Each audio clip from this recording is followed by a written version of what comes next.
Do we have any additions or changes to the agenda?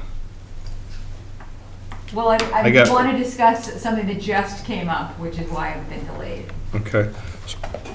So we have a request to continue 86 Humrock Ave till October 8th from September 30th. So that's been asked to continue it a second time, Amy? Yep. So you need a motion, right?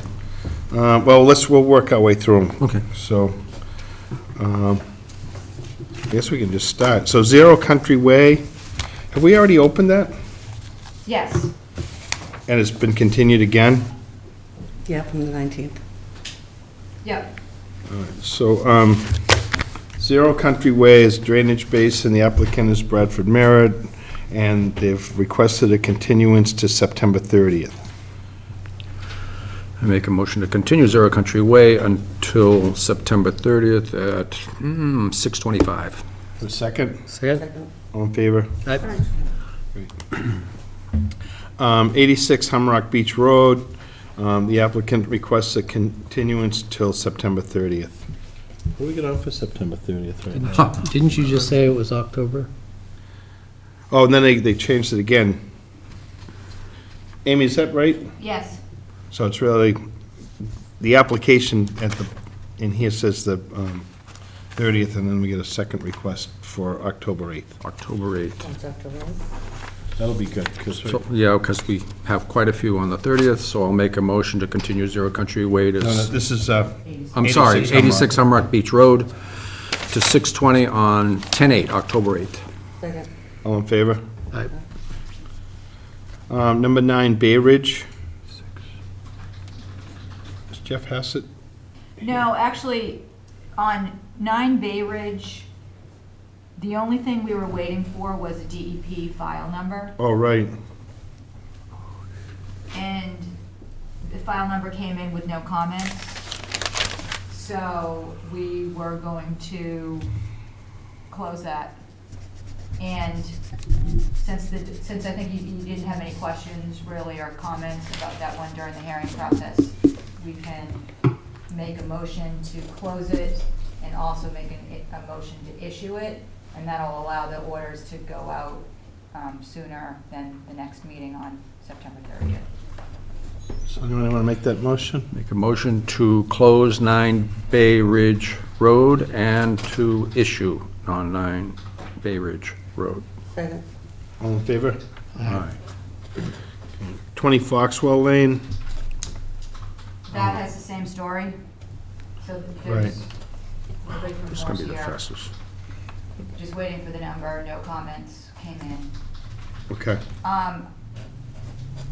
On that one, on both of these, actually, we're gonna send the orders out, so you'll have time to comment. Because on that one, there may have been some special, just gonna look through our notes to make sure that we don't have anything reflected for the buffer. Okay. But, so the motion would be the same. So I make a motion to close 20 Foxwell Lane and to issue 20 Foxwell Lane. Second. All in favor? Aye. 780 First Parish Road, and the applicant's requested continuance till September 30th. Make a motion to continue 780 First Parish Road to 6:20 PM on September 30th. Second. All in favor? Aye. Thanks. 36 Bailey's Causeway. Yay! When do they want to continue that to? Also September 30th? Yes. So this is both 36 and 36R.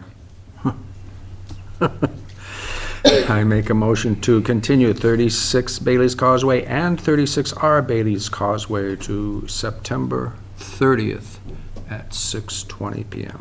Second. All in favor? Aye. Great. 160 Indian Trail, Phragmite Management.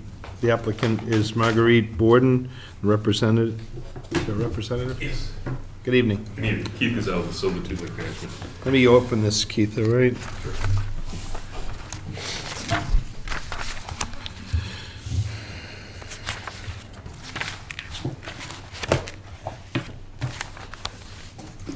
On September 9th, 2019, at 6:25 PM, the Town Hall Scituate Conservation Commission will hold a wetlands hearing under Chapter 131, Section 40 of the Massachusetts General Laws and Section 30700 Town of Scituate Code of Bylaws regarding the application of Marguerite Borden to manage Phragmites on a dwelling located at 160 Indian Trail, Scituate. Abutters and other interested parties are invited to attend. Good evening. Meeting. So again, Keith Gazelle with Solitude Lake Management, representing the applicant. What's the name of the company? Solitude Lake Management, Okay. formerly Aquatic Control Technology.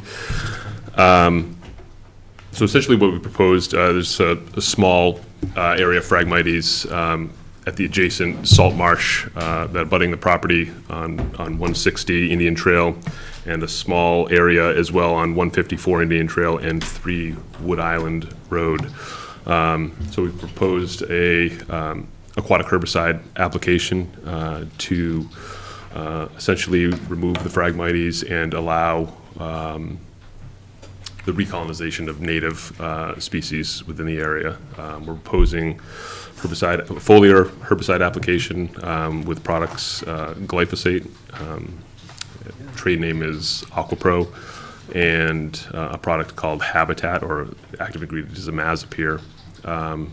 Really probably the best options for long-term Phragmites control.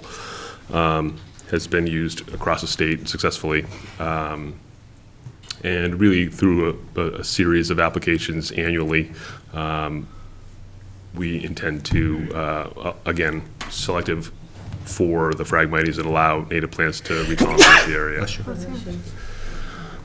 So that's essentially, it would occur kind of late season, really this time of the year, early September through October, when the plants have reached full maturity, kind of that flowering stage. At that time, the plants begin to prepare to overwinter, so they're translocating starch reserves into the rhizome, so they better translocate the herbicide, and you get a better systemic level control.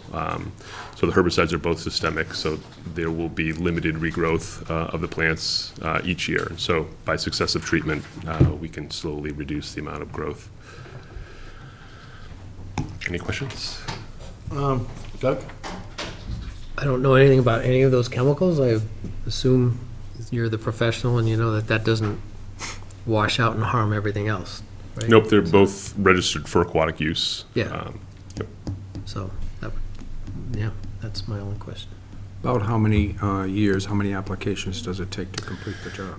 Typically about 3 years of application before you can kind of get it to a level where other smaller scale control methods are appropriate, hand pulling. And probably after year 2, we can start to use plant-specific application techniques where we're wiping the herbicide directly onto those plants that do regrow, or what's called a cut and drip method. The stem is actually hollow, so you can cut the plant off at one of the leaf nodes and then actually drip the herbicide down the hollow stem when we get to really low density growth. And then how long does it take for there to be a chance for new growth, not of the Phragmites, but of other plants? Yeah, usually within 2 growing seasons, you'll probably start to see somewhere in the neighborhood of 25-30% native plant recolonization. So it does take some time, depending upon what the seed source is there. It can actually be less time than that, but I'd say that's fairly typical. Good to know. Lisa? So you said that you're going to use glyphosate? Yes, Isn't Roundup another name for glyphosate? that is the same active ingredient, yes. And doesn't that destroy everything in the vicinity? It is a non-selective herbicide, yes, but really it's the application technique that allows for selectivity. And so because there's no activity in the soil or any surrounding water, it's only going to control those plants that it comes in contact with the foliar surface, the leaf surface. And through low pressure, low volume application techniques, you can be plant specific in terms of the ones that you can control. But my understanding was with Roundup that if it rains or water is applied to it, it will still wash down into to the soil and water and kill. No, there's no soil activity with glyphosate. So it binds to soil particles and is essentially rendered inactive at that point. So it actually has to be performed on a day where there is going to be no rain, because it will basically inactivate the herbicide wash it off of the plants. Yeah, no, there's no soil activity or water activity. We actually use glyphosate in aquatic settings to control water lilies, and you can actually cut very narrow lanes because it's only the surface pads that are treated that will die. Then why do you think there were several different towns in the Cape that have banned this material? I can't tell you. Because they said that it was killing fish and killing all plants other than the, Well, Roundup is a very different product than what we're proposing to use. Roundup is a ready-to-use mixture, so there's other surfactants that are added to that mix, and in many cases, the surfactants are the ones that are more toxic than the active ingredient glyphosate. so you're saying that it's not going to kill all the plants around it? Correct. Okay.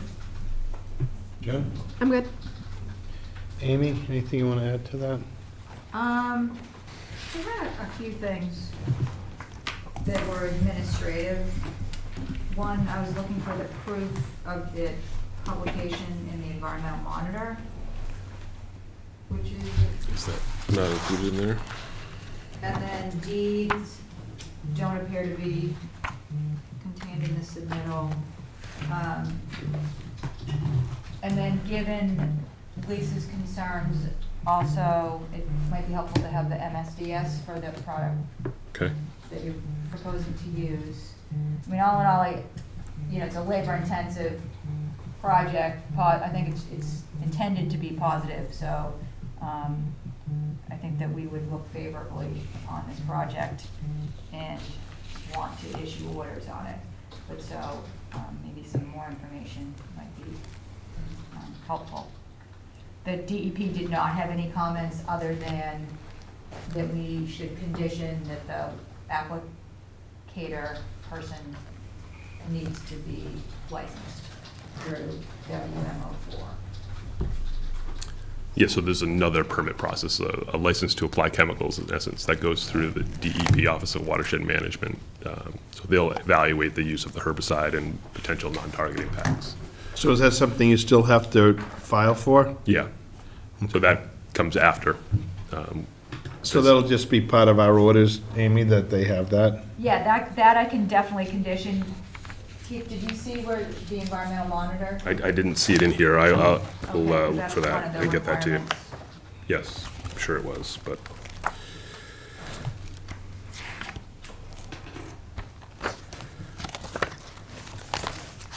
And in the audience, anybody have any questions for 160 Indian Trail? How big an area, Keith, are we talking about? I think it's less than half an acre. It's somewhere around 10,000 square feet, I think, so quarter an acre or so. And is this something you'll be doing this fall? Pending permit receipt, Right. yeah. All right, anybody else? I mean, we are looking for ways to eradicate Phragmites as they're invasive. I just don't know if that there's many other possibilities. I mean, people talk about digging them up, but digging up a whole marsh to remove them doesn't seem that practical. And then they have to be burned or destroyed or some other thing. So I understand Lisa's concern, but the reading that we did for some other projects, it seems like having you have somebody in their backyard that just goes and buys a bunch of Roundup and just kind of applies it wherever is very uncontrolled. In the case of this, it's a professional applying this product. It's somewhat different. Again, like Doug, I'm not a chemist, I don't know all the pieces, but I gotta believe a combination of this and the state permitting as appropriate as we can get to. So I appreciate your thoughts as well. I mean, we read all about some of these things and have a real concern for them in our environment. And then try to balance the eradication of some of these invasives at the same time, so. Other towns. Done quite a bit of work in Salisbury, the Great Marsh, for both Audubon and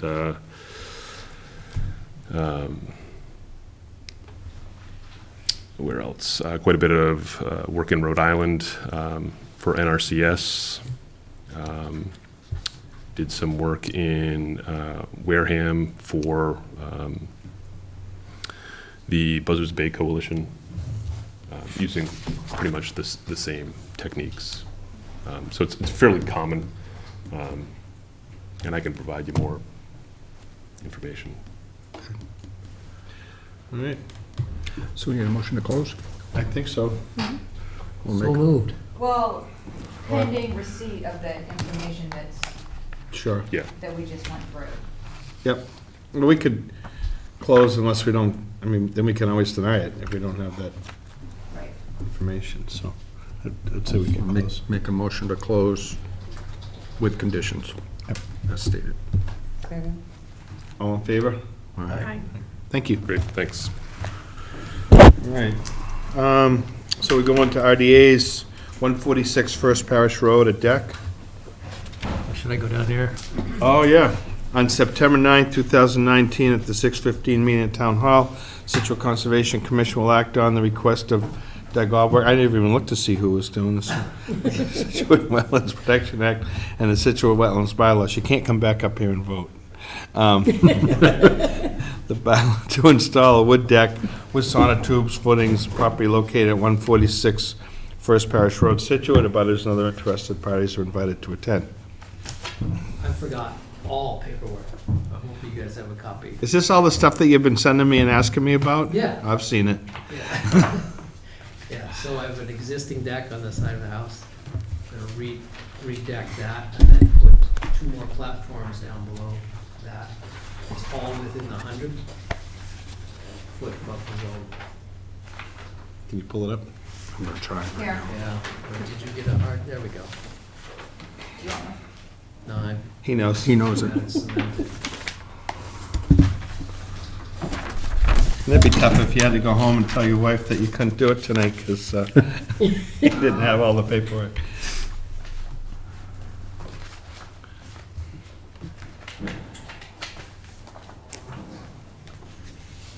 So the road's out here. Do we have the structural Goes in plans for and this, over. or what's your proposal? There's sort of a Sonotubes? Hand dig sonotubes, 12-inch. Yeah, I just. There's a little corner, Stacked it on there. there's a corner of the plan that has a deck construction detail. oh, that's right, I looked at it, yeah. 4 foot deep. No wetlands in the way? I think the wetland line is out Oh, here. there it is, I see it now, okay. Who flagged that? Do you know? Brad Holmes.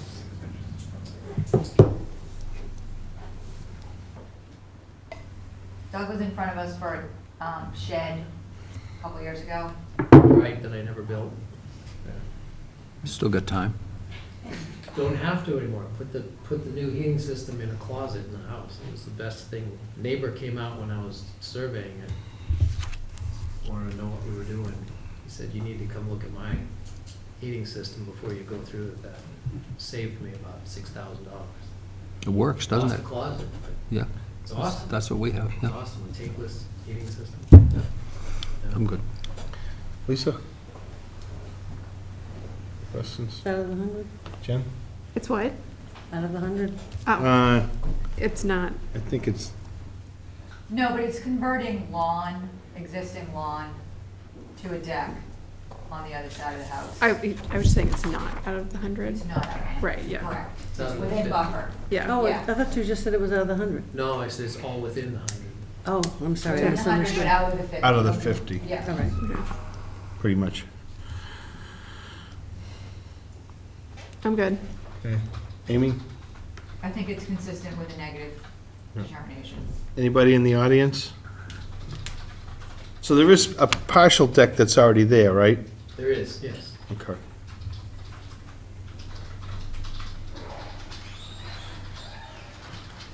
We don't want you dumping the material out into the wetlands area. Okay. Yeah, I won't do that.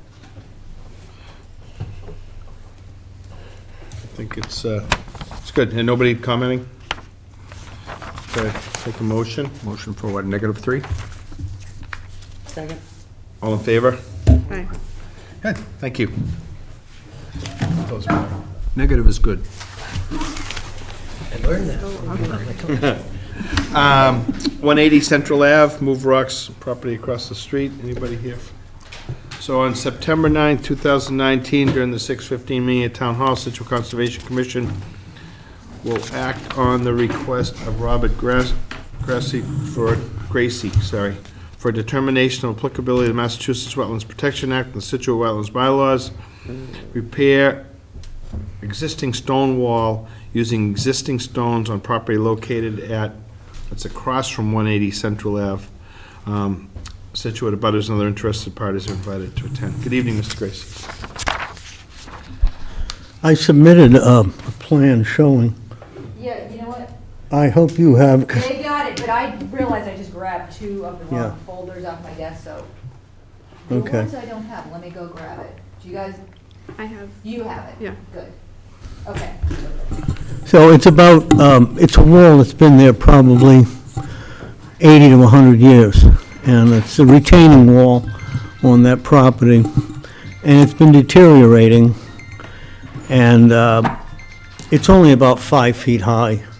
And we just want to bring it, the height is there in partially, but it's deteriorated. It's an L shape.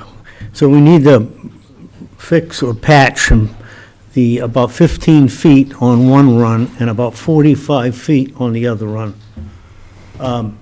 And that's, some of the wall is there, still there. But the rocks are all fallen. We're going to use the same rocks that are there. The only addition we're going to have is the mortar.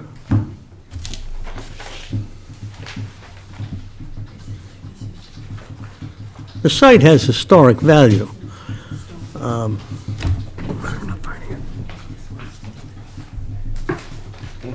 Here you guys go. Thank you, Amy. Yeah, sorry, I have too many piles on my Thank you. desk. Oh, I know this whole one, I see it. So this is the Riverside. Yes.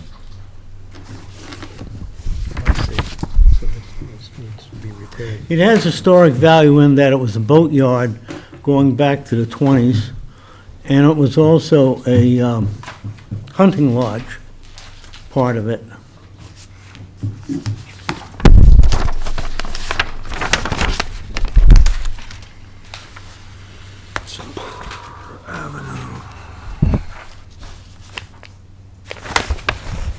Here's an aerial. I see that. You'll make more out of that than I will. I know the wall.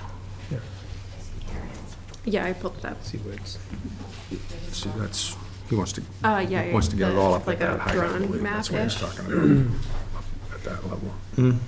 This one? And it has been falling down over the years. That part's true, absolutely. This is going south on Central Ave. It was a hunting lodge, Yeah, all covered with stone, and it's just slowly been falling apart. yeah. But you can't see that now. because it's- Yeah, okay. This was a historical area. Oh, there we That go. shows the hunting. That's what it was Yeah, now. yeah.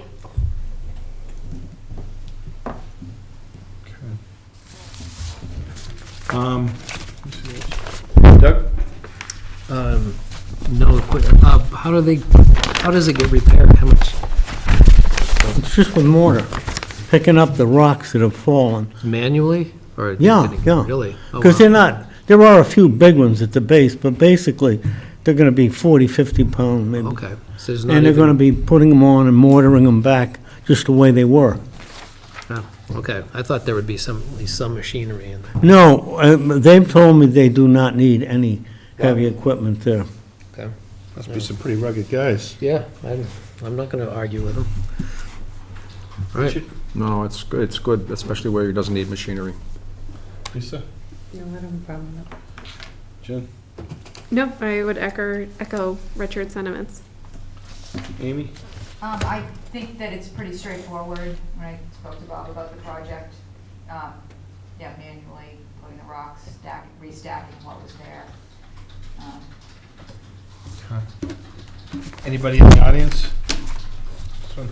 So I don't see a problem with it either, and the only thing I would add is that if they do decide to work on this, and the size of these rocks, I mean, so that someone doesn't wind up breaking their back, and they do decide to use a machine, they just need to let the agent know what they're doing. Sure, okay. And that we just have a little bit of, maybe this, I know we typically, on an RDA, we might not do a pre-construction, but I think if there's gonna be something like that, it would be a good idea to notify the agent that they're starting. And then Absolutely. maybe we can just be sure. And that- it abuts the right-of-way, too, that comes through there, so it... I think it's fine. I just question, looking at the size of that they might not have to do some more, and we understand that, but it's important that they understand what they should disturb. and what- Absolutely, I'm appreciative of that, You know, sure. sometimes people take on a project and they get started, and it may be well-intended, but it can go awry. So I think in this case, I don't see a reason why we can't condition it. It's a good point, if it happens. But I think having the person that's gonna do the work notify Amy, and if she can get out there, just at some point during the process would be great. Okay, that's fine. All right? Sure. Bob, when do you intend to do this? I hope as soon as possible. He said he was going to. I'd like to get it done this year. Yeah. So it's not, he's not going to be there that long. So I'll be in touch with him tomorrow if I get approval and see if I can get him there as soon as possible. Thank you. You gotta get the permit back from us. And also, there'll be a permit. There'll be a permit, and if you can post it somehow, I know you don't have a building there, but No, that's maybe all right, we get some posts, we can do it. stake or something. How soon might the permit come? Well, you can pick it up tomorrow, Oh, good. anytime after 11 or. All right, 12. I'll come down in the afternoon. That'll be Okay. good. But you Yeah. just wanna post that somewhere visible. It'll be where they can see it. Okay? Yep, A fine. lot of concerned neighbors, so. Thank you very much, I appreciate it. We're all voted on that? Oh, it's a -3, right? Yeah. Motion for a -3? Or a second? Correct, yes. Second. All in favor? All right. Great, thank you. We got it done before you left it. 262, 267 CJC, improvements for well 17A.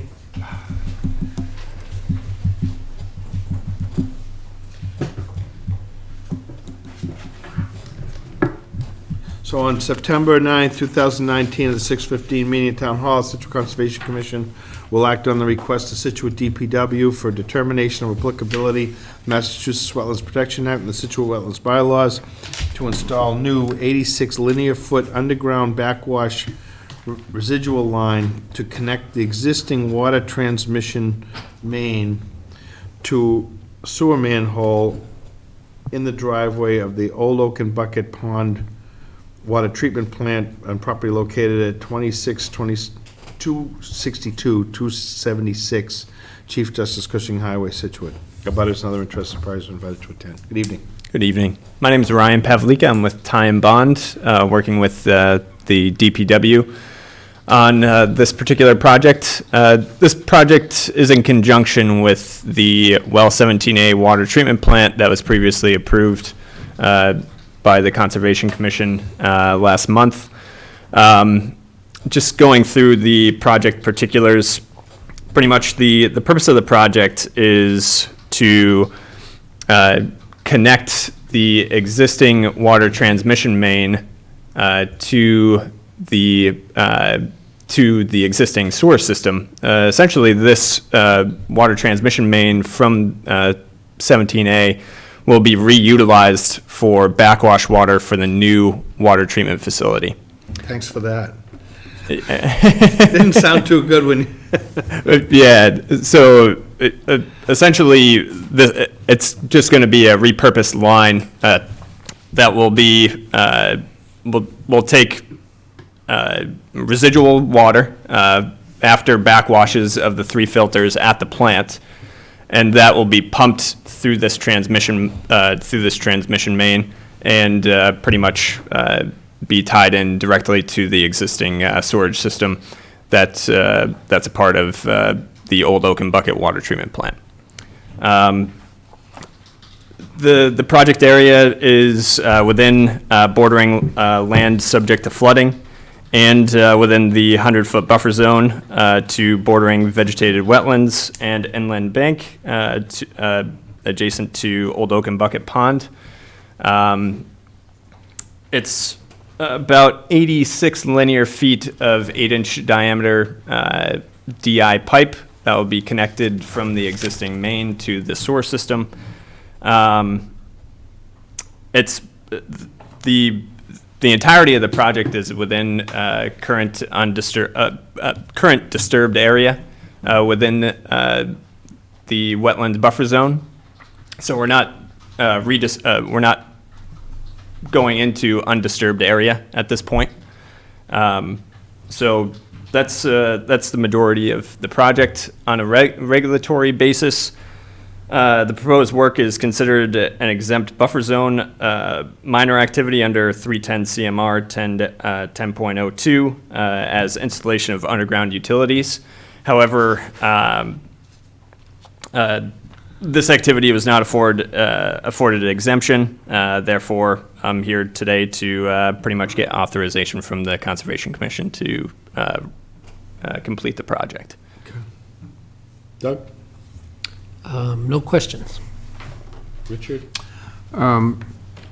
Perhaps because I'm not really clear on this, how do you do this, in short? Okay, so I think it's probably easier for me to go up here. So what you don't see here is we're proposing the water treatment plant, which is about a mile away. Right. Currently, the water treatment plant does not, well 17A does not enter distribution directly. So it has its own transmission main that pretty much cuts across here and goes into Old Oaken Bucket Pond. We're actually intercepting that main and reutilizing it by connecting at this location and actually diverting that flow, which will now be not treated water, but it'll actually be backwash water. So this will be a reutilized pipe rather than building new specific storage, new source system for the plant separately. So it's pretty much just a cut and cap of the existing transmission main and tying in and diverting that flow to an existing manhole. So is that pipe already there?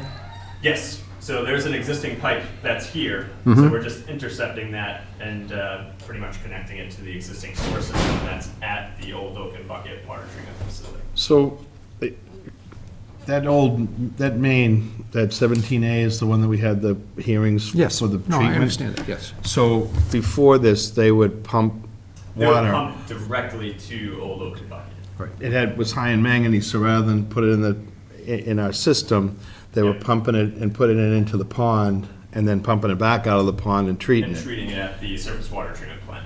But so now when that new treatment plant is done up at Old Oaken Bucket, they're gonna use that transmission line to pump As a the residual- backwash. That's correct. Got it. That's correct. Thank you. Hopeful. Lisa? Well, there's really no new disturbed areas, and it's all positive. Yeah. No questions. Same. Amy? Yeah, everything looks in order. As Ryan said, it was exempt under the state regs, but it wasn't exempt under Sure. our Regs. bylaw, so I think it's consistent with the Great. Anybody else? Anybody any questions? Make a motion for -3? Second. All in favor? All right. Thank you. Thank you. 27 Hood Road. Is that National Grid? Anybody here? Yeah. So on September 9th, 2019, at the 6:15 meeting at Town Hall, Scituate Conservation Commission will act on the request of National Grid for determination of applicability to Massachusetts Wetlands Protection Act and the Scituate Wetlands bylaws to replace 4 wood utility poles and install 1 new utility pole on the edge of the parking lot on property located at 27 Hood Road, Scituate. Abutters and other interested parties are invited to attend. Good evening. Hi, good evening. You pretty much summarized the project there. Basically, National Grid is And your doing- name is, I'm sorry. Oh, sorry, my name's James Rhines, Okay, and I'm with TRC. I'm here on behalf of the Massachusetts Electric Company, and they're planning to remove 4 existing utility poles and install new utility poles in the same locations as those poles.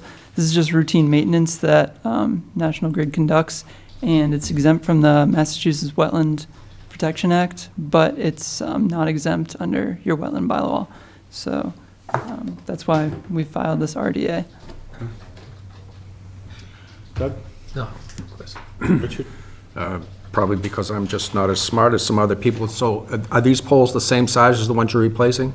I don't have the exact dimensions. They may be slightly taller, but I don't imagine there's a significant difference. They're not like steel structures. They're wood poles similar to the ones that were there prior. Okay, and what's the process for taking them out and then replacing them for the poles? Yeah, so National Grid, they'll cut the pole, remove the existing structure that's there, take out the base of the pole, and then use all of that as backfill, and then install the new pole.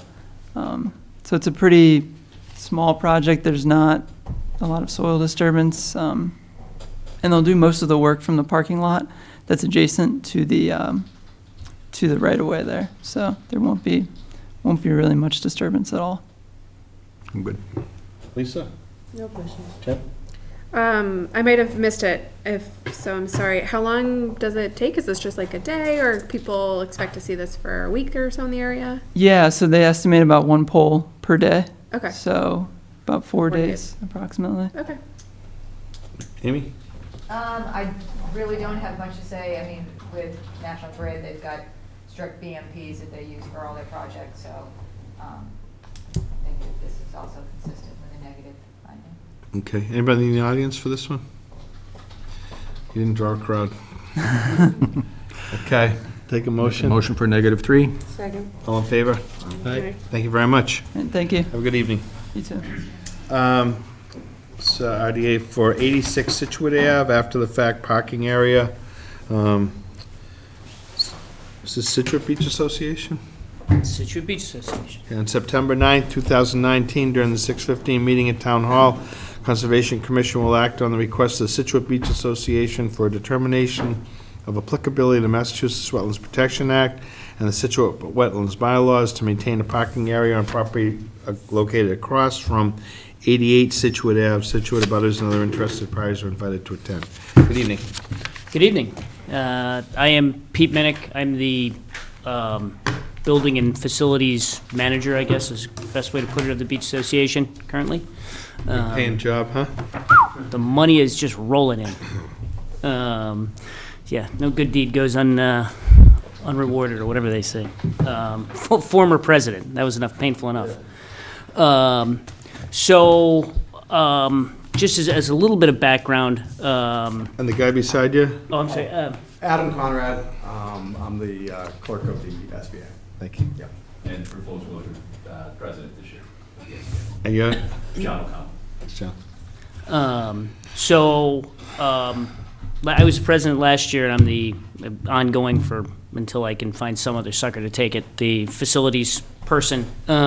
We did some work last year on the ball field at the corner of, kind of between Turner and Otis, and I was under the impression that this work that we were doing had been approved at that point, but I wasn't super involved in that work, and I was mistaken. So we went ahead and filled in some pretty significant puddles in the parking lot that had been caused by just general use by us, by the DPW, by the contractors that the DPW had used a couple of years ago to do some road work, et cetera. And we should have gotten a permit to do it, and we did not. So now we're, what is it? Begging for forgiveness instead of asking for permission? Go. All right. Doug? I apologize, but I didn't have time to go out and look at the site, so I don't have a visual. We don't have any kind of a plan or anything like that, do we?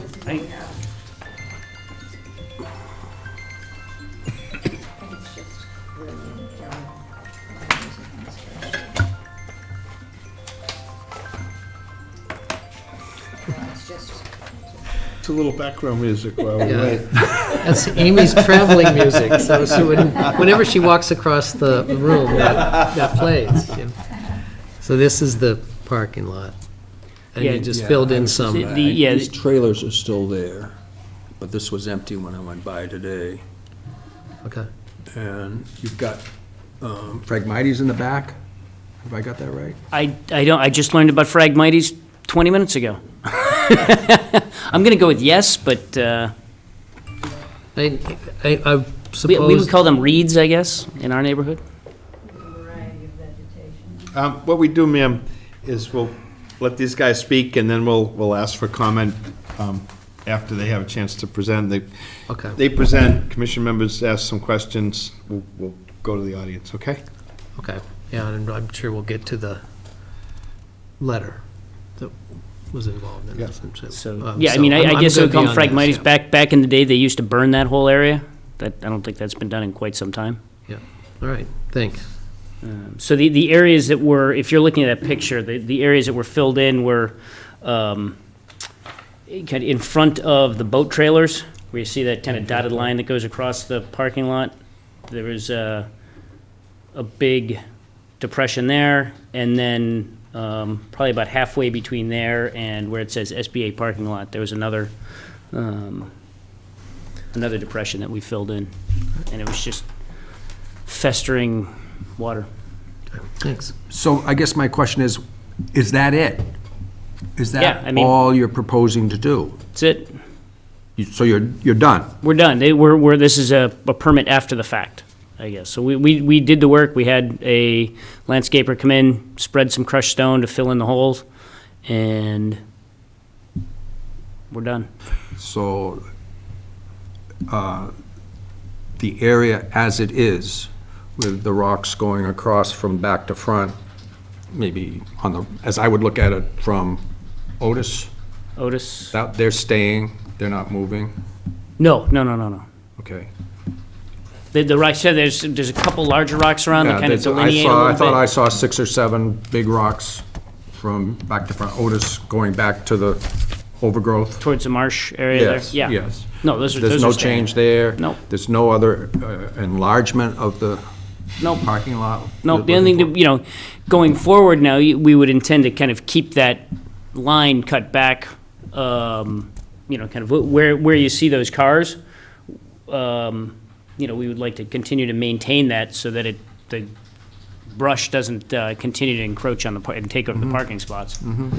And other than and that, it's- again, maybe because I'm just not in that area of town very often, what's the overall use of the lot? It's parking on the weekends for both members and frankly the general public come and use the parking lot to go to the beach and for events at the beach association. But it's pretty much. So anybody can use it? Technically, you're supposed to be a beach association member. Pragmatically, the beach association will let anybody become a member. We're not exclusive. It's not like the yacht club where you have to apply. And realistically, we have no way of controlling. We don't put anybody down there to monitor who's using the parking lot. We don't have stickers or anything. It's a relatively gently used parking lot. We have 3 bands a summer that the parking lot will get filled up if there's an event for that, and a barbecue Labor Day weekend kind of thing. Thank you. Lisa? I have no questions. Jen?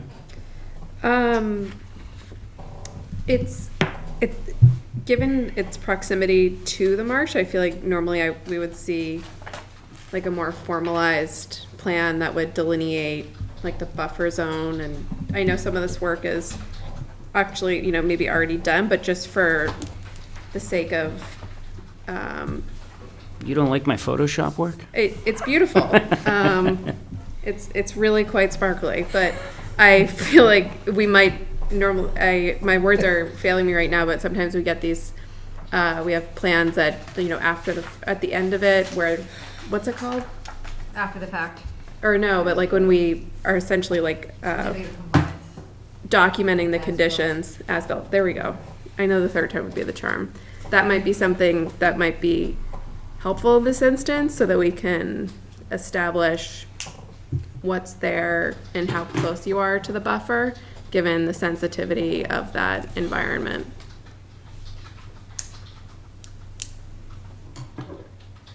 Amy?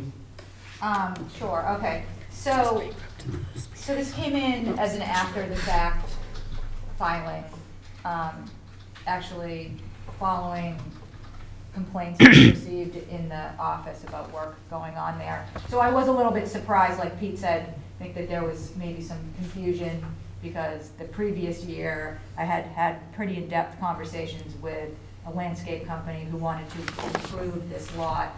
And as a result of that, the request went to the planning board. They took a look at it, which is separate from us. And then basically nothing happened and it just went away. So then Well, when we got a call that something was going on, I was like, what? You know, they knew, they had been told at least, that, not you, but other people had been told that it definitely, any work out there would trigger permitting through the Conservation Commission and a hearing. So, but given what they've actually done at this point, which is dump a little bit of, not gravel, but It's crushed stone. crushed stone, yeah, crushed That's stone what and I fill saw. the potholes. I mean, I don't think that I've got a problem with that. I think though that the description in the request for a determination of applicability is overly broad. So their work description is maintain parking lot to keep free of standing water and keep brush cut back from infringing on existing parking area. So that's really way too broad. In fact, a couple of things that you may or may not know. One is that this parcel, I haven't seen a deed for the parcel, but I'm pretty sure that it's not owned by the SBA. So it's, was told to me, or at least it had been last listed as town-owned property. But I think it's been used by the SBA, but I have not seen a deed to show that the rights have been actually transferred to them. So that's one thing that I'm not so sure it affects this DOA, but it's just fun fact. So I think in order to move forward with this, rather than to get, like, just to kind of get on with it, shall we say, is that thank you for coming in. If this is it, that's fine, meaning like you filled the potholes or whatever. But I would qualify the determination with no brush cutting because the brush is actually buffered at BVW because there's a whole BVW system out there. And it's also land subject to coastal storm flowage, so it's also flood zone. It definitely serves a purpose. No expansion of the parking lot. There's boat trailers parked in the buffer Yes, to there is. DPW, so those should really be removed and not parked in there in the future. So, and there's also debris in there, so it'd be nice to also see that buffer cleaned up of the debris that's in there. And I guess lastly would be, I would recommend a requirement to add conservation plaques so that in the future summers, you know, they would know not to stick their trailers into the buffer area. So What- those are my what's- comments. What was that called? BVW? What's BVW? Bordering vegetated wetland. Thank you. Well, how about this, just seeing that the positions at the SBA change and maybe the line of communication isn't as open as possible, why not just a fence, like just a small little picket fence? Split rail? Yeah, a split rail fence that just runs along so people will know that's as far as you could go with any gravel. It would be relatively inexpensive. You could use a pole digger to put those in, so it wouldn't be a big cost to them, but it would establish a boundary of not to cross. That would be visual. Just so we're on the same page, we run on a pretty thin, tight budget. I understand that, that's why the two-rail fence would be the least expensive way if you use your own manpower and put it in. And there's a line of stones back there. Well, you get a beach fence. that delineates Yep. the parking from. Yeah, There's already a line of stones back there. There is. Well, but The line of stones can I move. did not see. No, they're. those are big stones. Those aren't going They're anywhere. not going anywhere. But just to like add, I don't think we want any more stone brought in. Lisa, like we wouldn't want the stone to go to the fence, considering everything in that area we don't want touched in general. Or if a snow fence would be more affordable. Put a I'd have, snow fence. I'd be subject to whether I'd want to put a snow fence there, knowing how much that floods down there. That would be consistently underwater and be replaced as frequently as that area floods. Because that area is maintained by the exit by, under Hadley. Yeah. Under Hadley, that Jericho. That outflow there. And if that ever gets clogged up or it gets, that valve gets plugged, then it backs up very quickly. I didn't notice the rocks at the back. I'm not saying they aren't there at all. I just didn't notice They're them when I was there. But pretty covered well, over what at this about point. putting just some conservation posts by the rocks with a sign on it saying no further? That would be much less expensive. Yeah, I don't think I have a That problem with might do it. Well, I mean, you could even sink them in a concrete block and put Yeah. them out there each season, you know, Mhm. so that they don't go away Yep. in the winter. But then if they did flood, it probably would still be there. But if the plants grow over them and they can't trim the plants, then won't we end up with the same problem knowing they're there? If, I'm not so Yeah, sure how much you know what, plant trimming has occurred. before we, Okay. can we just, I want to get input from the audience, and then we can kind of kick a couple of things around. So, you wanted to comment on this? You want to just state your name and address, please? Yeah, my name's Della Shepherd. I live on Scituate Avenue, right up the street from the Beach Association. And we have your letter, Mrs. Shepherd. Great. Well, it was long-winded. I'll try to give you the short version. I'm just concerned about the impact on the salt marsh. There are a lot of cars parked there. There has been a lot of dumping there Dumping of what? of various kinds of fill, street milling, gravel, and now stone dust, crushed stone and dust. And just the stuff that people, yard waste, storm debris, gets dumped back there. I have a crummy picture of what that area used to look like. This is the Beach Association here. This is the main water channel of the salt marsh. You can see it's, as I say, a crummy picture, but the point of it to me is that it's more smoothly vegetated. This wasn't carved out for parking per se, because there wasn't that much parking. This is in 1995. And you didn't have a lot of this, this area has all been built up and trees are growing there now. None of that existed.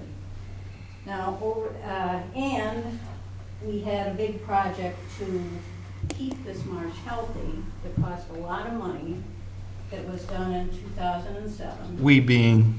The town. Okay. There was a new tide gate and a bigger culvert under Scituate Avenue, which is here. And we've done nothing but feed on it ever since. And I think one of the ways that it's been degraded is by increasing parking. Can you share that picture with us? Sorry. Yeah. Thank If, you. This is the Scituate Beach Association building. Mhm. This is Otis Road. This is Scituate Avenue. This is the salt marsh, original. This is the pumping station. Now, you can only tell by shadow, but see up here where there are trees in the neighborhood, it's darker shadows. You don't have that here. The vegetation was completely different. Thank you. This is And- from Google Earth, Yeah, so we could pull up a sharper image of that. yeah. you can probably do better than I can. Okay. Now, in the last several years especially, they've increased the parking so that it's like this and worse, frankly. And I'd be interested, and so here's the main channel of the salt marsh, and this is salt marsh vegetation, and this is salt marsh vegetation. The phragmites are creeping in, but there are trees and stuff now here. How close do we want cars parking to the main water channel? I mean, you talk about removing these. I know one idea, because we've been at this issue for years, when Mr. Gallivan was still here. His idea was you limit parking here and you replant the back area.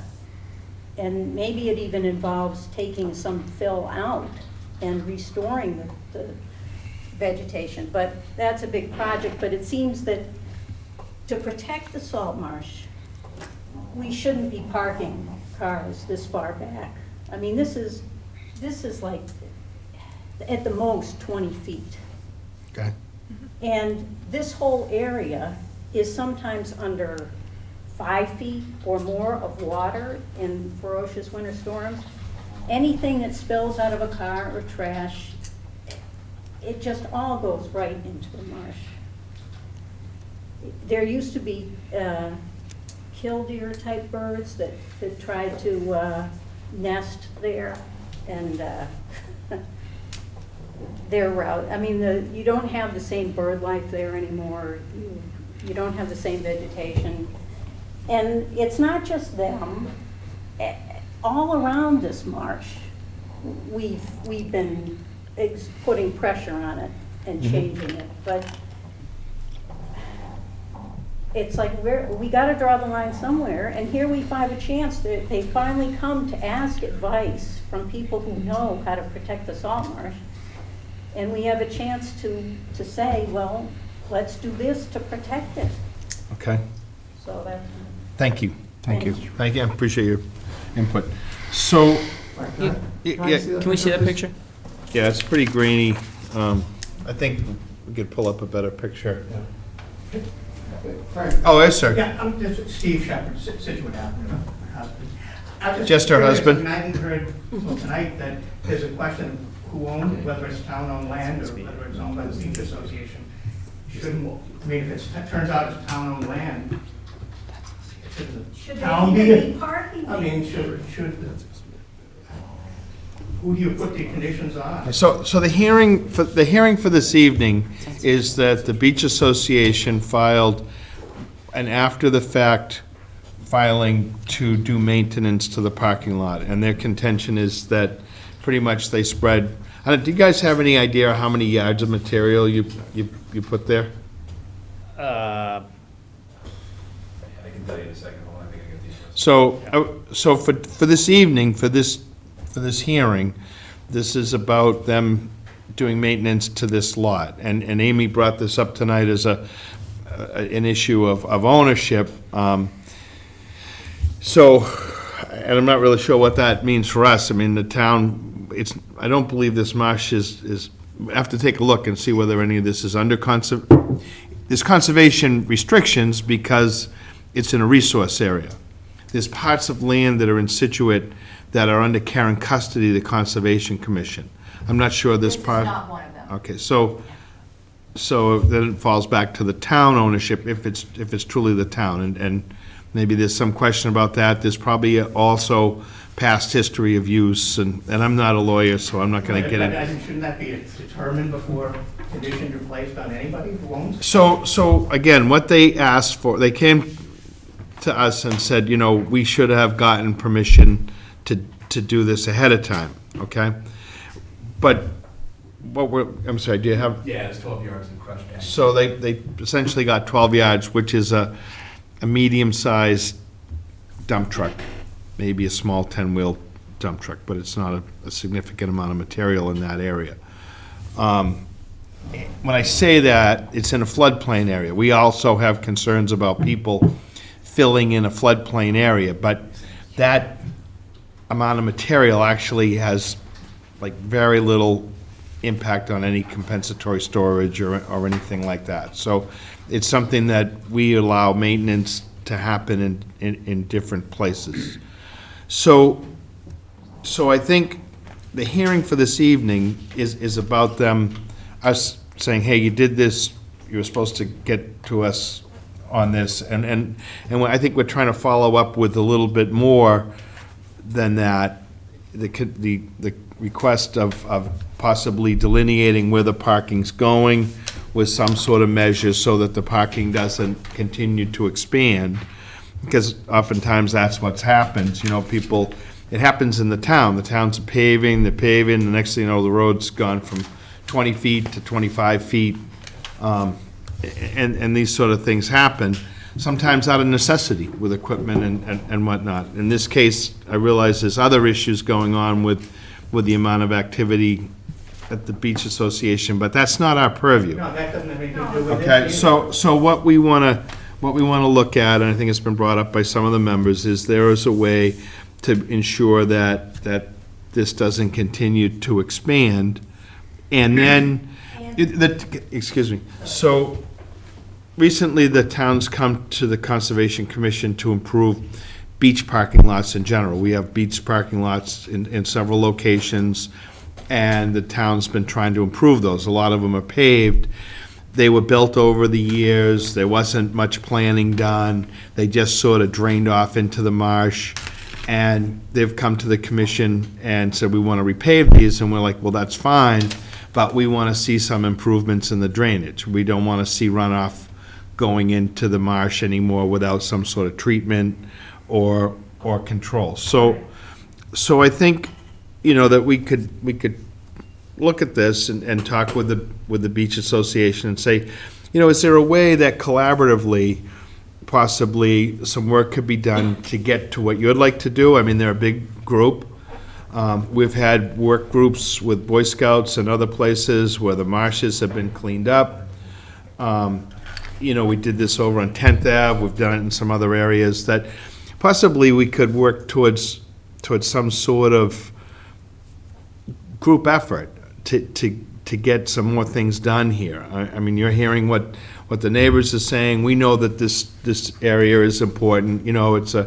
It's more than just a mosquito breeding ground. We've done these culvert works so that hopefully we can get more salt water intrusion into these areas, that it can drain properly, that there'll be a better environment here. And I think as a group, it would be nice to see some work done to protect this. And I would hope that maybe as a group, we could figure out some ways to get some more improvement in this area. And I think starting by sort of delineating what that is, and then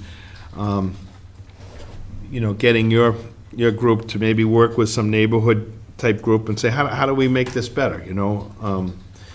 A cleanup thing, a ship-shape day, I don't know what it would take, but the whole idea is to get this marsh in a better place so that wildlife will be there. There's a whole ecological balance that could happen. It's a small area, but it does have a function.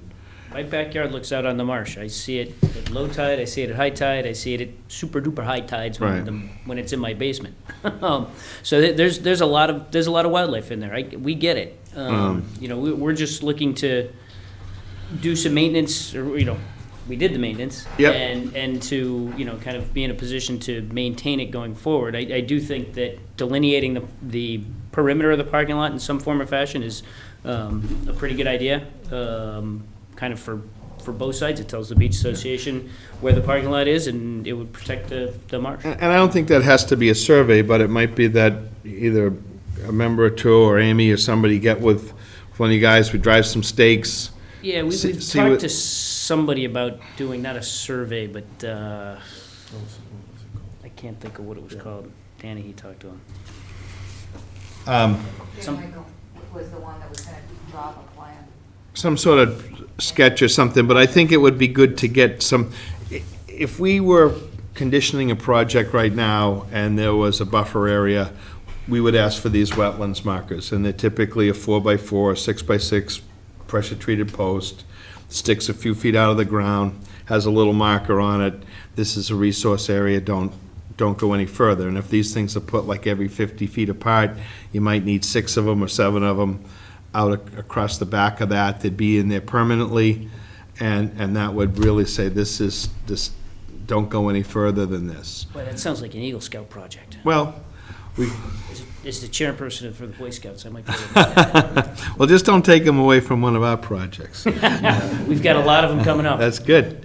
So I think that's the kind of thing. The other thing that happens, to Mrs. Shepherd's point, is, there's a lot of hard surface here, there's a lot of runoff over time, whether it's dirt, debris, oil, whatever, that stuff sort of makes its way towards the marsh. And so we'd like to look at ways that we can minimize that sort of thing.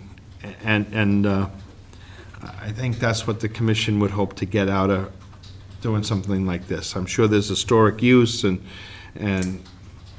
that's not an argument for us to discuss. That's something you guys have to deal with. But I think it's important as a commission that we do something positive on that. And I kind of get the feeling we could do that with the Beach Association. So. Yeah. Yeah, I mean, if, as we go along through this process, I mean, we're working on raising money to do some projects to restore and rehab some parts of the building, and, we could potentially divert some funds this way, and we'd be looking for guidance as to how to keep that stuff from ending up in the marsh and controlling the runoff, et cetera. That'd be great. As we go through this. Like I said, we all live in the neighborhood. We're not looking to make it any worse. Well, I think we could issue a negative determination on this, but I think that part of that would be that we come up with a location for these posts, and that you guys put them in to start with, and then you got the drill in terms of maintenance or whatever. And then I kind of would hope that you guys could take it from there. I mean, would you prefer to see them permanent or? Permanent. But, okay. But Frank, how does that fit in, like normally when we've been doing work like on the cliff or something and nobody owns that land, we have a lot of discussion. If this land isn't owned by them, how does that figure in? Well, I think most of it's already there, and I don't really want to get into, I mean, if somebody else wants to take up that charge, that's fine. But I think for right now, we can fairly much see where the area that they're using, and I think we should start there. And maybe instead of fighting about where the parking lot should be or not be or how it's used, the effort could be put into improving it in general. Yeah, that would be my hope. We can do that. All right. So I'd take a motion. -3? Make a motion for a -3. Do I have a second? With conditions. Yep. Propose. A second? Second. All in favor? Aye. Okay, thank you. Thank you, guys.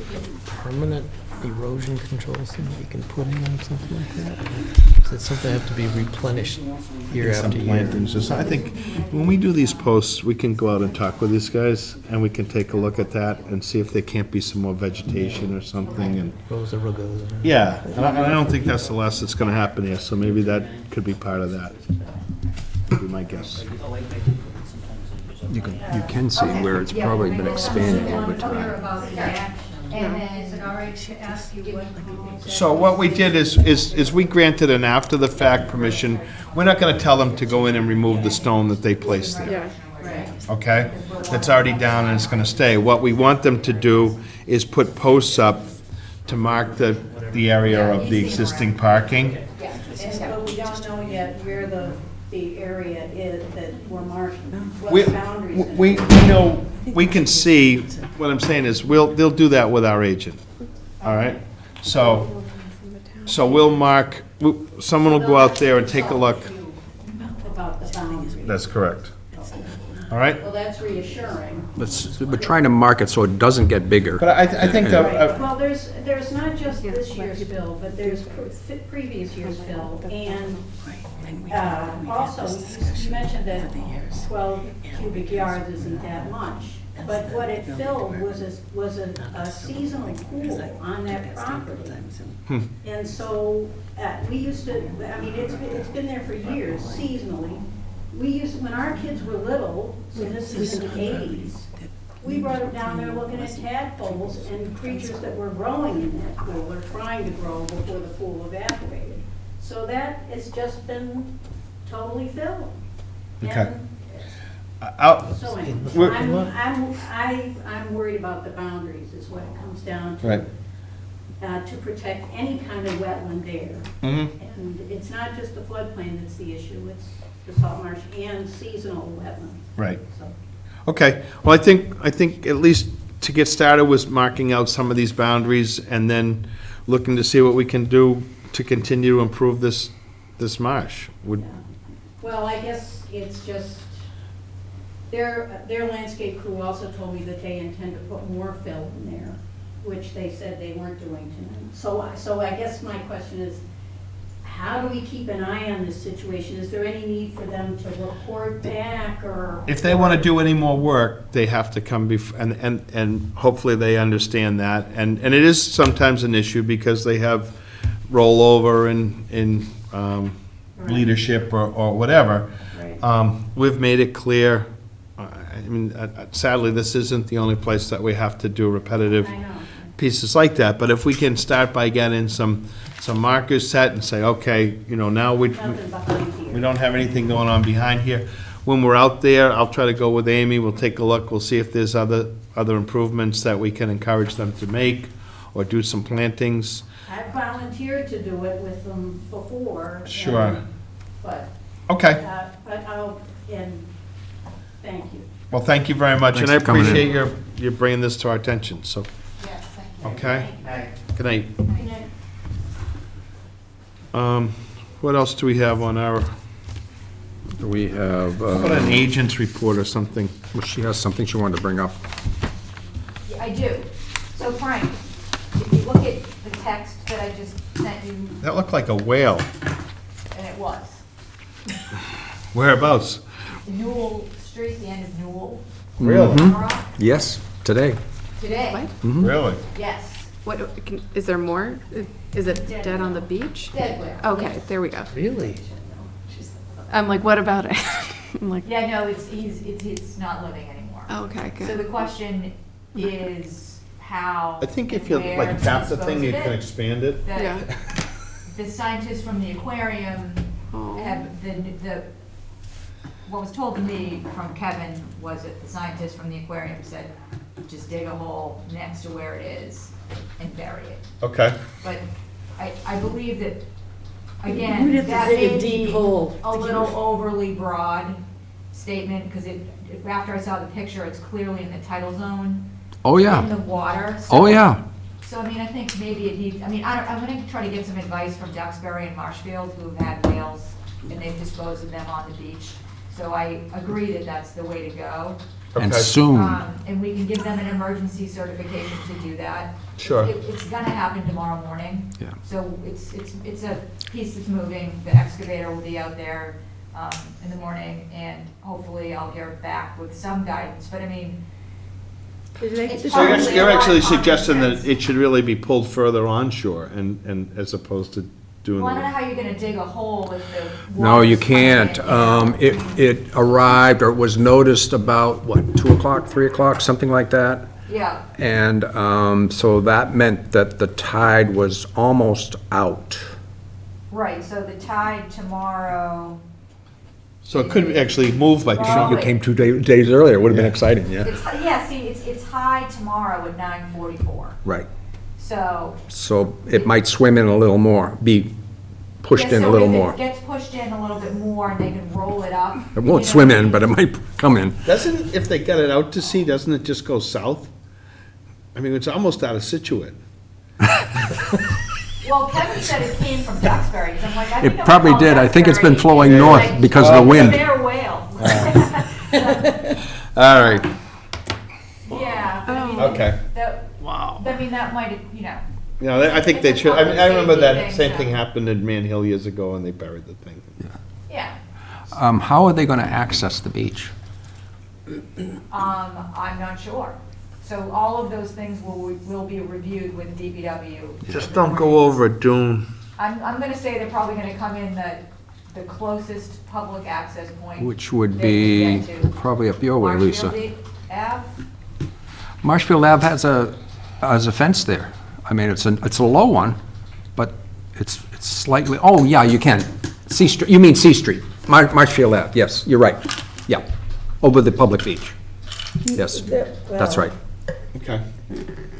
That's right. So are you gonna go down there in the morning? I said, yeah. Yes. Okay. I'll have coffee for you. Oh, wow. Because is that your street? Yes, Is there gonna be Oh, coffee? exciting. that's why I knew. I figured that's what you were gonna talk about. Yeah, that Okay. Wow, that's, Did anybody determine the cause of the death?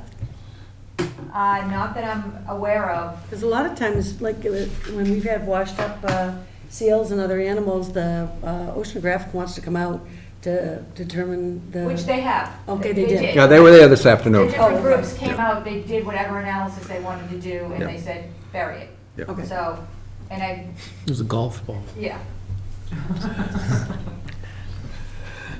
Wow. All right, so we've got orders. yep. Somebody else can do these. No, orders of conditions for 119 Kent Street. I honestly did not see them. Did anybody? I'm sure they're excellent, they They're always are. fine.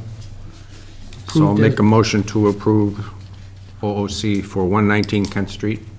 So that's why Penny We have a says she second? likes to be here, because she says she's the only one. Is there a second? Do we have a second? Second. All in favor? Aye. And a motion to approve the order of conditions for 175 Old Oaken Bucket.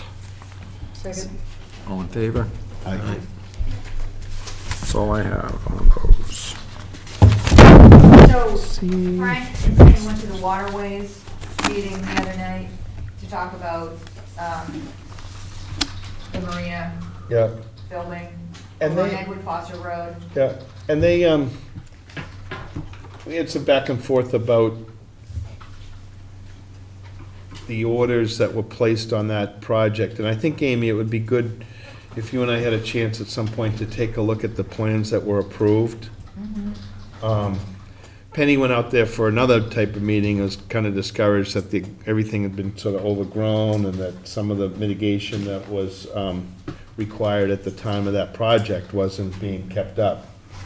And so we discussed it with the Waterways Commission the other night, and it always comes down to who's gonna pay for it, who's got, a budget for that sort of thing. But the fact is that there are orders that were placed on that project, and they wanted, pardon me, at the time, to build a parking lot and to do other sort of things. And so with that comes a condition to do certain measures. And so regardless, that they're supposed to do that. So it was not it was an amicable discussion, but I think we need to look a little bit more at the orders that were issued in the plan and see if there's maybe a few other things that are going on there that we should weigh in on. Whether they have to do it after the fact for a couple of things. I mean, there's a shed and there's a storage bin, and there's some other stuff on the site that I don't recall being part of that project when we commissioned it. And then, in working with them to see how we can keep that up and that property better. I mean, we had ADA compliant walkways that are all overgrown, or they had like boat stands and stuff piled up on them. And it just, things got sort of shifted around, and they weren't really that looked after. So I think it's important that we just kind of go out there and make an assessment of that and show them what we think they should have there. And then we'll go from there. And did you talk about the dune and protecting the dune? Yep. I mean, again, it was an informal discussion. We didn't have a set of orders. I think if, I told them that we'd follow up with some of this so that they understand what's there, but, again, whose responsibility it is and all that sort of thing. So I think it's probably good that we just pull those orders and then go there and see what they're supposed to do, and then we'll give them a letter. And so apparently the Marine, the boatyard and some of the parking and the walkway and stuff is under the waterways, but now the maritime building is not part of the waterways group. That's overseen by the town. Facilities or DPW? Yeah, something like that. So we'll have to find out how all that works. But it seems like the whole parking lot is being utilized by the marina that's there. So it would seem like there's good amount of responsibility that needs to be sorted out. And I just think we should start with the orders that were given for the project and the plan and see what was supposed to be there, what's in continuing orders, and then we'll figure out whose responsibility it is. And who oversees that. I don't really realize how that interaction, how the harbor master works with waterways and who does what with who, I don't. I don't know either. Yeah. Could we suggest, Frank, that once this is all explained and goes over it with them, that they keep it posted, and it's something that, as they have a changing of the guard and different people take over positions, that this needs to be explained to them? Yeah, I mean, Would that help? certainly some kind of signage or something, or explain to the boatyard owners, but time goes on and a few things happen, sort of like this, the Scituate Beach Association, a little bit more gets used, and it's not anything that somebody went in and plowed out a whole area. I mean, that photo, that Google photo is so grainy, it's almost impossible to tell, but my guess would be, even back then, there was a decent amount of, my recall is that there's been a decent amount of parking, but it sounds like that association's gotten busier and more people, which I'm sure some folks in the neighborhood are happy with, and then there's others that aren't. So we just need to stick to what our purview, I mean, there's other agencies or groups in town that will oversee some other pieces, whether they have to go to planning for something, I know. But Pat was out there a few years ago, they mentioned that, trying to make sure that they took care of a few things, so. And I think that's something that periodically we just have to jump back into it, so. I mean, maybe we could have some kind of, where for things like this, maybe if we had some kind of list as a reminder that maybe, at the beginning of the year, say, oh geez, okay, here's the list of things that we thought maybe we should just go check on, do some sites. I mean, we have our own, project, our own Driftway Park and some of our others that, as a commission, we have to stay on top of. And I think right now we've got a good group of folks that are doing all of that. That doesn't always happen. Right. So, let's see what we can do. Sounds good. All right. Got a certificate of compliance for 38 Atlantic Drive. So this was another order that was open on the same property that we had already issued a couple weeks ago. It was another open order. Another open order.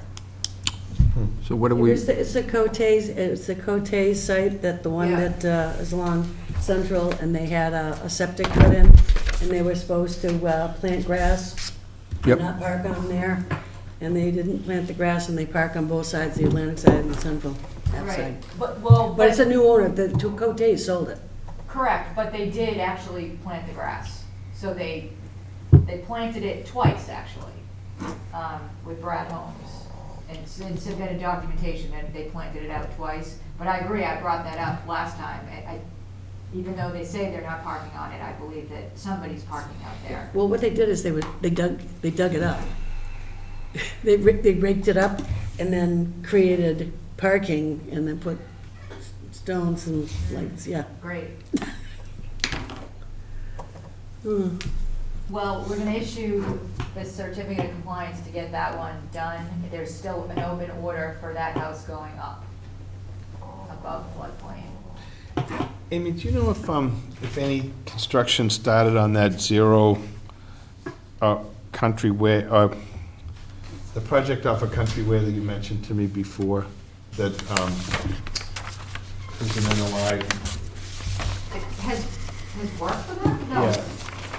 I had gotten a call from a person on Aberdeen Drive wondering about the work. Oh, right, so So that one, we've continued, so we're not gonna discuss that, but it's opening with the planning board on Thursday night. But there's been no construction there No, yet? Okay. no.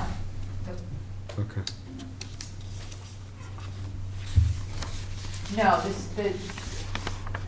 the project is it's like some kind of a subdivision, although it's, with us, it's not. With us, the project is just delineation of the resource areas and portion of the stormwater basin. Yeah. But the majority of the project is covered under other boards and commissions, which would be the zoning board of appeals and the planning board. Okay. And so they're gonna get through the bulk of the planning board, the other boards, before they come back to us. Okay. All right. Or before they come to us. Yeah. I guess we could say. Amy, do- But there's been a lot of interest in that project. Amy, do we have to do anything on the extension of order of conditions for 290 Hatherley? Okay, so, yes. So that is an order that we have had kicking around for a while. It was an appeal. There's a superseding order, and there's also a local bylaw order that was issued after the appeal. And it was due to expire the end of this month. So we received a request for extension, and I'm recommending that it be extended for 1 year. It's a new single-family home right at the end of Egypt Beach Road on Hatherley. You can see where the salt sock just went in, the sign's up. Yeah. That was one that we denied, right? And then, like I say, we were overruled. Yeah. I got a call from the abutter on that one. Denied many years before. Yeah. Yeah. I don't know where this is. Right at the end of Egypt Beach Ave.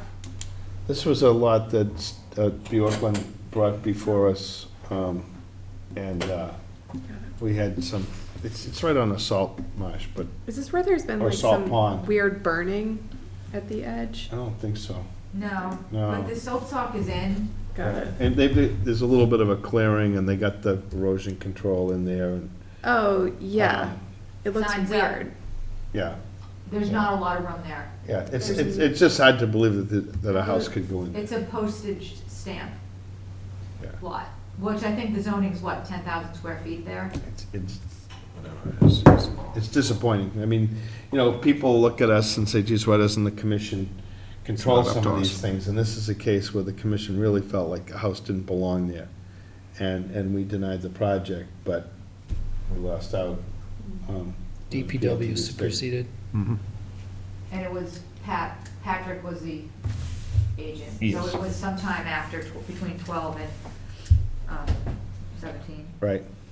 Is that the one that Bill used to get so upset about? Yeah. Bill Schmidt, yeah. Because, yeah, it was right at Yeah, the end. right, it's right near his house, yeah. Yeah. So why would we extend the order of conditions? Well, he started the project by putting the limit of work in, but he just put that in.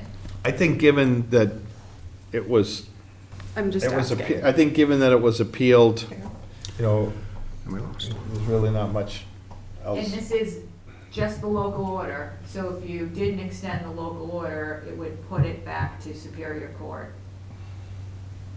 And he would, I don't know, well, actually, if you refuse to extend it, then he could always file a notice of intent, and then he'd have to take either the denial or the orders at that point and start all over again. You probably know more about this than I do. I'm not looking to stir up. No, I'm just- it's a good question. I think It's right on the water. Is it in a flood zone? it's everything. Yeah. It's I mean, everything, yeah. You issued, the commission issued a local order. So you, within the last 3 years, you were comfortable issuing an order Right, under your local bylaw. right. I think it can be continued. I just don't see that it's gonna serve any purpose not to continue it. I think it's reasonable to give it a 1-year firm deadline, though. Yeah. I'm just looking to cause trouble tonight. No, I mean, it's a frustrating one. I just, at some point, you have to, like, throw up your hands and just say, you did what you thought you could do with that, and there's really no point in. Kind of like pears. Oh, God. Do you need a motion? I'm going out there tomorrow, actually, if anybody's interested in going to Cayman's tomorrow. Really? I'm going. I've gone up there a million times, I'd like, I'll go. What are with you it. going for? I'm going to Because the meet pears are ready to pick. John Zimmer and Cayman to take a look at it. I think it is actually the right season to It is, pick. yeah. Do we need a motion for this? To extend the orders? Yeah. A motion to extend the orders for 1 year on 290 Hatherley Road. Second. All in favor? Begrudgingly. Yeah. Begrudgingly, yeah. Begrudgingly. I don't think we can write that in, though. Well, can we ask for a post? Whoa! Glad we were still here. Is that it? Anything else? I think that's it. Motion to adjourn? Second? All in favor? I like that one. Bada bum. Early night. We keep saying that's gonna you end, got but the- we you keep can getting shut these it down. continuances. I know, eventually we are gonna have to pay the piper here. Oh, we will. Yeah. Kick the Yeah, can I down kept the watching road. that How many September we got? 30th one, I'm like, thank goodness 86 moved out to, To the September 8th. 30th. What does How that did look that- like? It's not as bad as you think, actually,